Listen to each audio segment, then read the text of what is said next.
On March 3, the 12th Ministerial meeting of the Southern Gas Corridor Advisory Council and the 4th Ministerial meeting of the Green Energy Advisory Council were held at the Baku Convention Center. President of the Republic of Azerbaijan Ilham Aliyev attended the event.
Your Excellency, President of the Republic of Azerbaijan, Mr. Ilham Aliyev, distinguished EU Commissioner for Energy and Housing, Mr. Dan Jorgensen, dear ministers, ladies and gentlemen, it is my great honor to welcome you to the 12th Ministerial meeting of the Southern Gas Corridor Advisory Council and the 4th Ministerial meeting of the Green Energy Advisory Council.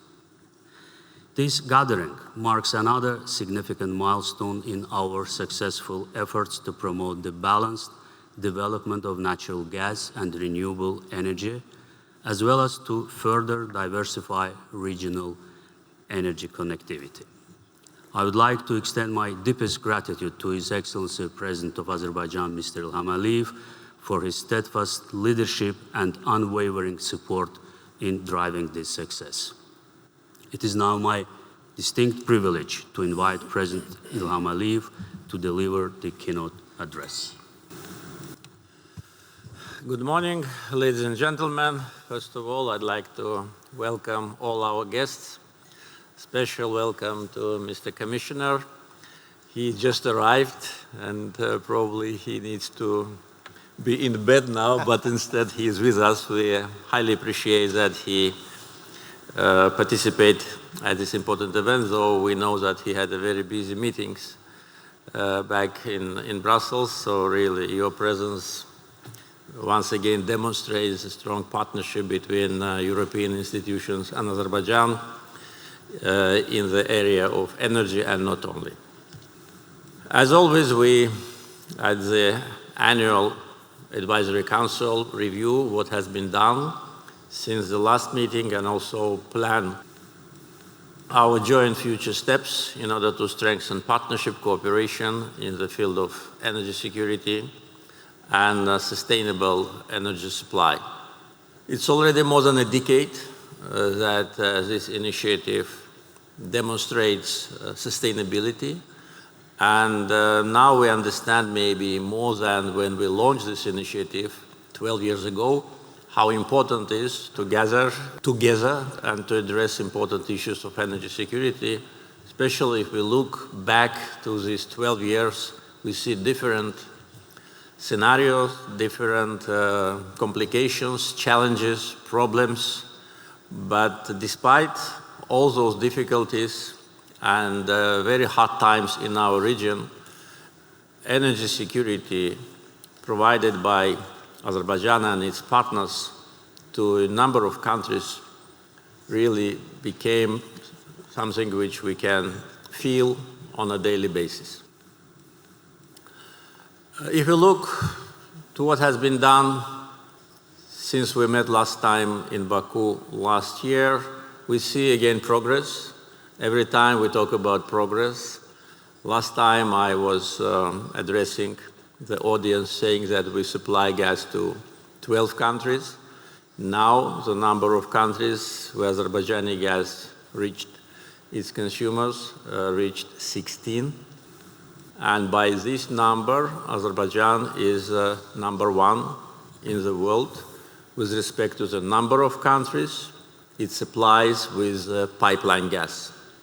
Last time I was touching upon our plans to expand the geography of gas supplies, so as you see, it has been done. Also important, I think, event was that our gas supplies already reached other destinations beyond Europe. For the first time, we started to supply gas to Syria in order to help Syrian people to cut the dramatic electric energy deficit. So by supplying 1.5 billion cubic meters of Azerbaijani gas to Syria, we helped the population to be more protected and have more opportunities to do business, to make enterprises functional. And because everybody knows very well that without electricity, you cannot achieve any development. So this was important for Syria, for region, for Azerbaijan, because diversification of gas supplies for us, as for every country, is very important. We understand the challenges which countries which receive gas face with respect to diversification, but also for producers, diversification is an important factor. And again, we see positive dynamics in cooperation between producer, Azerbaijan, transitors, and consumers. And this unity and the shared interests and shared benefits, I think, is the main reason for our successful journey for more than a decade. With respect to our plans, yes, we want to increase our presence on the European energy market. We started already now to supply 2 more countries in Europe, Germany and Austria. Thus, today, 10 members of EU receive gas from Azerbaijan. And for the coming years, with respect to the new production of gas from Azerbaijani fields, we may increase the output. But for that, definitely, and we spoke about that last time, we need to think about expansion of existing gas transportation infrastructure, because today, Southern Gas Corridor is already packed, and we are looking for other extensions and interconnections in order to be able to supply as much as market needs, and probably will need even more, taking into account the current situation in the world. And in order to be able to export as much as we can. This year, we expect beginning of production from ACG deep gas field. We expected the production to be started last year, but it didn't happen. But definitely this year, the production will start. In 2-3 years, we expect the beginning of the full phase development of Absheron field, which will increase production of gas from Absheron 3 times. And also, we expect the beginning of gas production from the second phase of Umit field. With respect to our major source of natural gas, Shah Deniz, in 2028, we expect beginning of production from a new phase of Shah Deniz. And all that gas production profiles will allow us at the maximum level of production to reach from 10 to 15 billion cubic meters of additional gas. And as I said earlier, for that we will need new markets, expansion of existing pipeline system, and of course we need to look at how to diversify our gas distribution network. Part of the discussions already for several years at the Advisory Council is a green agenda. And here also we can report about good results. This January we inaugurated so far the biggest wind power station in the region, 240 megawatt was inaugurated, financed and constructed by Aqua Power.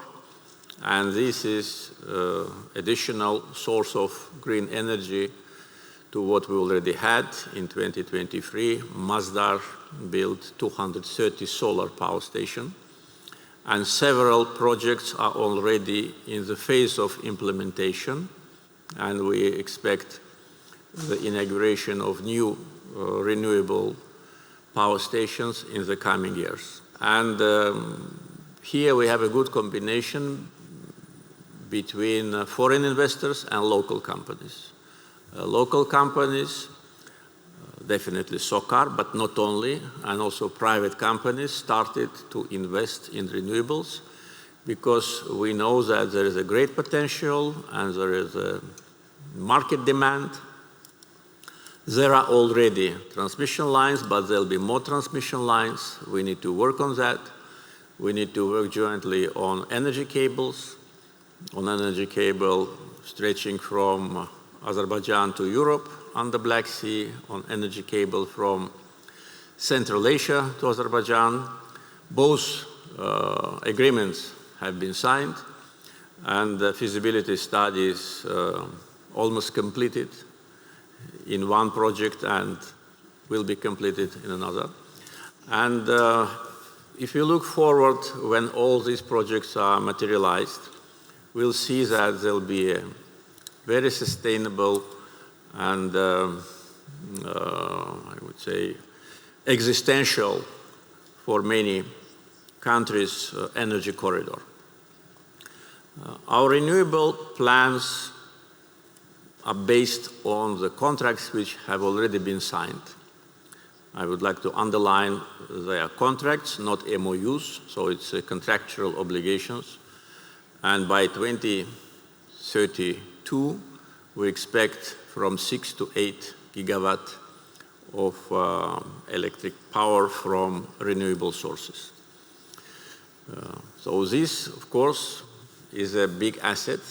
So we need to export it, and we need to use this electricity for domestic purposes to substitute the natural gas, which we are using so far to produce electricity, and to provide conditions for growing economy, growing industry, including our plans with respect to communication sector, AI, data centers. All that are already projects which are in the pipeline, especially after signing last month here in Baku between Vice President of the United States and myself, the Charter on Strategic Partnership between the United States and Azerbaijan, which covers many areas, including AI, energy, connectivity, and many others. The realization of our plans, having the biggest power, United States, as our strategic partner, seem to be absolutely realistic. We've been investing, continuing to invest in hydro power stations. These projects are being implemented in the liberated from Armenian occupation territories. So far, 307 megawatt of hydro power stations already joined our system, and our plans are to almost double it, maybe in 2-3 years, and that will give us additional potential, and that will give us cheap energy. So hydro, solar, wind, potentially thermal, we are now investigating this issue, gas, and all the combination, and that's how it should be.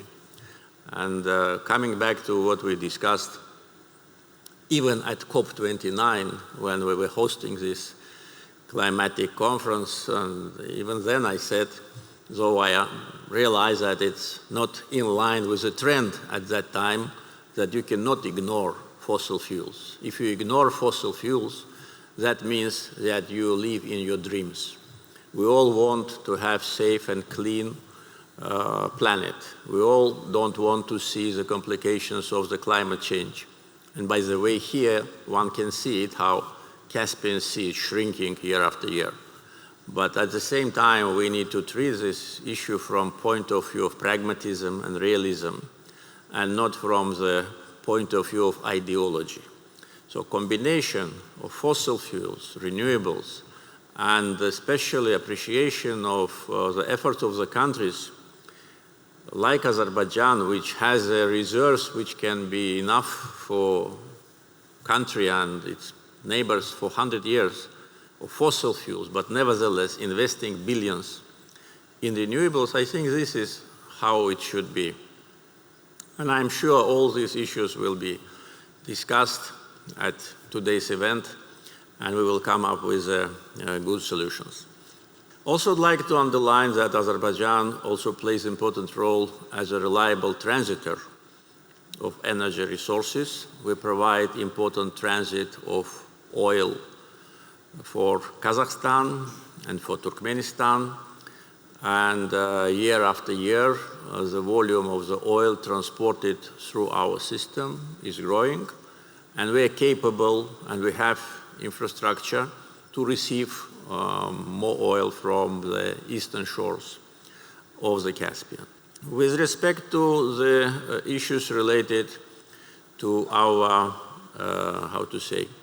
efforts on the European energy market, I think important will be for audience to know that we recently acquired, purchased one of the biggest power stations in Turkey, 870 megawatts.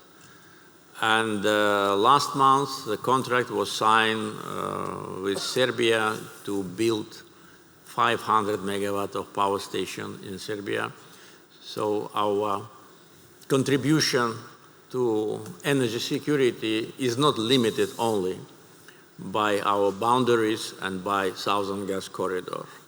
And also among important achievements for us and important factors is acquisition of 2 refineries in Italy with total capacity of 10 million tons. And if we add to what we already have on Turkish Aegean coast, 12 million ton refinery.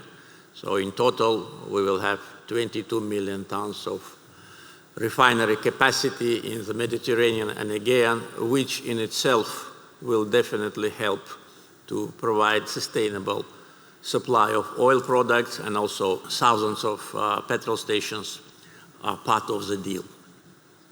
So don't want to take much of your time. I know that you will be very busy, but I just wanted to underline the main milestones which are important to understand our plans, what has been done, and what we're planning to do. And I'm sure that, as always, the meeting will be productive, constructive, and result-oriented. Thank you very much.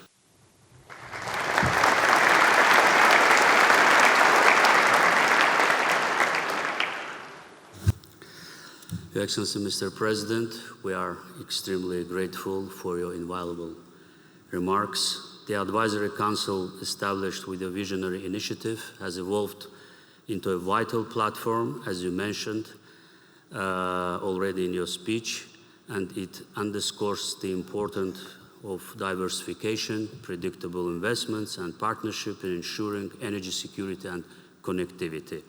We deeply appreciate your continued support and extend our heartfelt thanks. With your permission, I now turn to the EU Commissioner for Energy and Housing, Mr. Dan Jorgensen.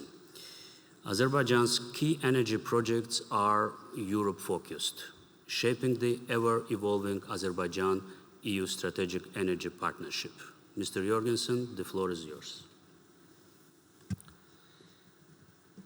Thank you, Minister. President, Excellencies, ladies and gentlemen, I am extremely delighted to be here today, and I want to express my heartfelt appreciation for the warm welcome extended here in Baku, and I thank all of you for accepting our invitation today.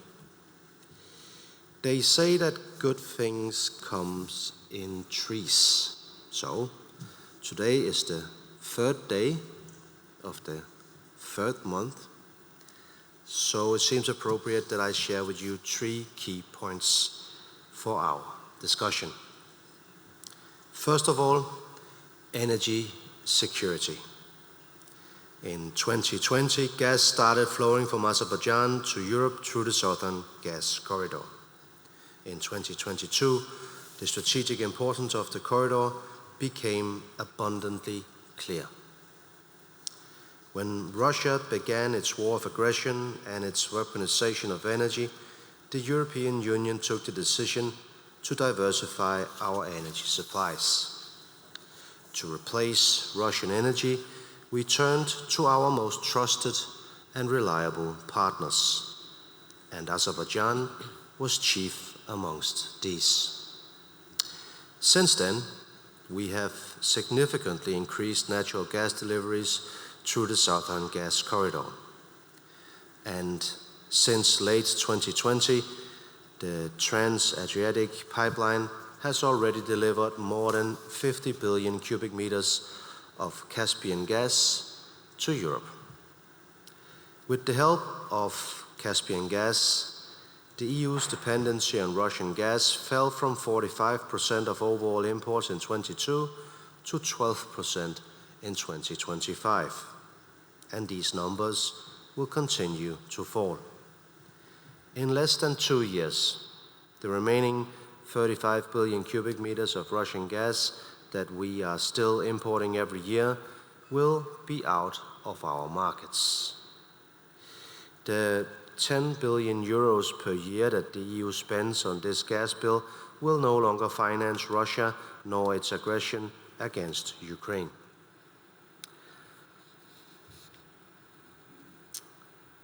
We continue to reduce our dependencies on Russian gas, and the importance of our partnership with Azerbaijan will increase, bringing benefits for Europe's energy security and Azerbaijan's economy.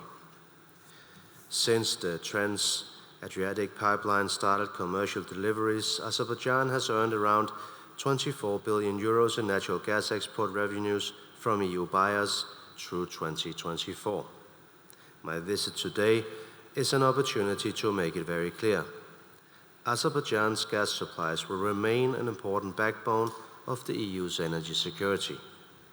And the EU will remain a reliable purchaser of Azerbaijani gas for the foreseeable future, underpinning structural transformation in Azerbaijani economy. Let me turn to my second point. The future of energy security lies in the clean transition and electrification.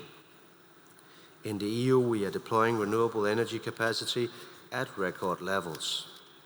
In 2025, for example, renewables generated 45% of our electricity, while EU retail electricity prices remain stable compared to the year before.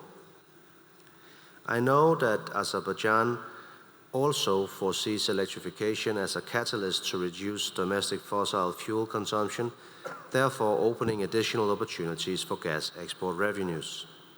Moreover, I know that there is enormous potential for electrification throughout the whole region, especially when it comes to heating in households and industries. With a view to COP31 in Turkey, let us therefore put the electrification higher on the agenda and identify concrete areas for closer collaboration. Here, let me highlight the role of the EU cleantech industry. The EU offers a world-class clean tech ecosystem, from grid technologies and storage to renewables and hydrogen, as well as digital and cybersecurity solutions. To unlock the potential of this offer and to mobilize private capital at scale, we need transparent and competitive procurement schemes, clear market-driven regulation, and long-term predictability. With these conditions at place, EU companies are ready to engage and commit, bringing financing capacity, technological excellence, and high standards in cybersecurity and system reliance. So, let me turn to my final point, regional connectivity. In the Black Sea strategy, the EU committed to a connectivity agenda, aiming to improve transport, energy, and digital connections with the Black Sea region, Turkey, the South Caucasus, and Central Asia. The connectivity agenda does three things. 1, it provides a shared strategic framework. 2, it prioritizes reforms. 3, it links investments with policy. There is a mutual interest in advancing this agenda. Regional electricity connectivity helps to reduce energy system costs, facilitate the integration of renewable energy, and enable two-way electricity flows and trading. This will increase regional power trade and ensure that we make best use of regionally distributed renewable energy resources. Connectivity must also be understood in an integrated way, encompassing both hard infrastructure and soft connectivity, including regulatory convergence, market integration, and improved governance frameworks. The EU stands ready to explore further opportunities to strengthen energy connectivity and the energy transition in the region, including through the mobilization of guarantees and blended finance instruments. The active involvement of the private sector will be essential, and EU companies bring significant added value in expertise, innovation, and standards. The EU will also stand ready to support partner countries in the region to go further in strengthening their energy regulations.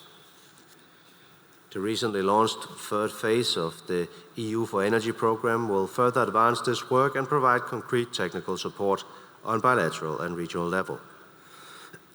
It is great to see the plans for cross-border electricity interconnections that have been announced over the last years.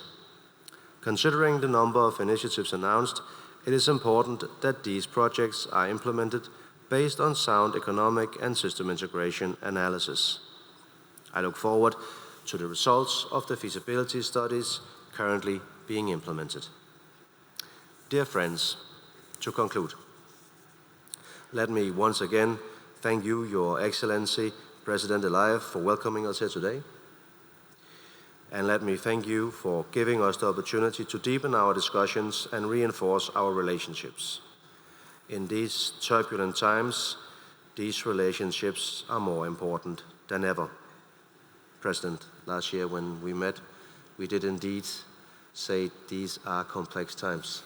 Now, unfortunately, they're even more complex.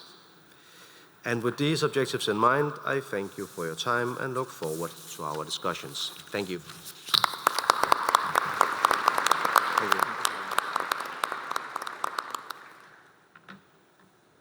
Commissioner Jorgensen, thank you for your insightful speech. With your co-chairmanship, we believe that the strategic energy dialogue between Azerbaijan and the EU will continue to develop and yield fruitful results. This concludes our opening session. Mr. President, thank you very much for being with us today.